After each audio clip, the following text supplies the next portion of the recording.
Well, I want to begin, of course, by recognizing the Epstein survivors who are here today. Virginia Giuffre's family, who traveled here because they believe, as I do, that what happened to Virginia and to all the victims here today and throughout the world must finally lead to change. And all you have to do is look at the faces of these beautiful women and just have total empathy for what they've gone through, admiration for their courage, and anger about what happened to them. So, thank you. Today, we're here to do something simple and long overdue. Today, I'm introducing Virginia's law, legislation to end statute of limitation barriers that have kept survivors of sexual violence from justice far too long, and to create new legal avenues to pursue justice. Because justice should not expire. Justice should not expire. And because for survivors, healing does not run on a government clock, does it? I'm also so proud to be joined by Congresswoman Teresa Leger Fernandez, not just chairwoman of the Democratic Women's Caucus, but she's always been a fierce advocate for survivors and a partner in this fight.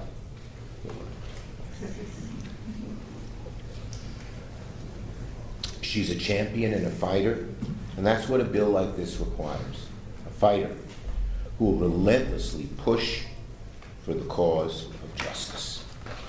Justice. That's what we demand, justice. And here is World Without Exploitation and Sigrid McCauley, whose work, along with the survivors, helped shape this legislation. We thank her. The bill exists. Why? Why does the bill exist? Because people refuse to accept silence as the end of the story. It's that simple. It cannot be when something this dastardly and this terrible and this heart-wrenching happens. For years, survivors of Epstein's abuse were ignored. They were doubted, they were silenced, they were dismissed. And even when the truth finally came out, even when the world finally listened, too many survivors were still told by the law, it's too late, your justice has expired. Not because the harm wasn't real, not because the abuse didn't happen, but because the system ran out the clock. When they were told, it's too late, your justice has expired, we aimed to change that.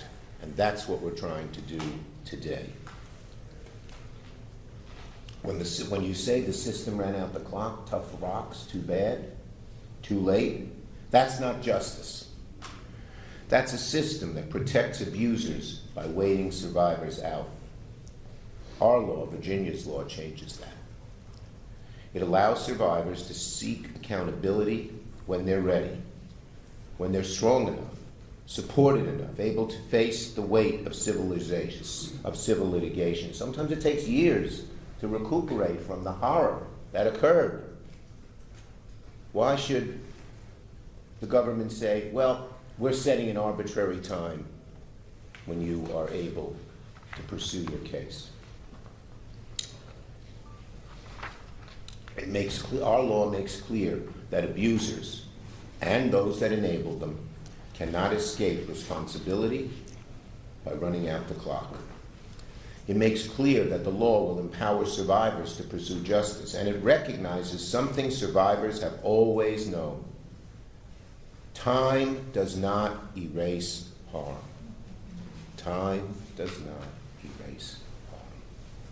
Jeffrey Epstein depended on silence and fear, on a system that protected power instead of protecting people.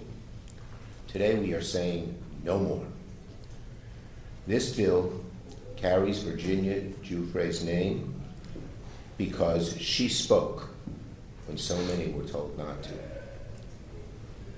And because her story and the story of the survivors standing here today, and we salute you again, all of you, for your courage.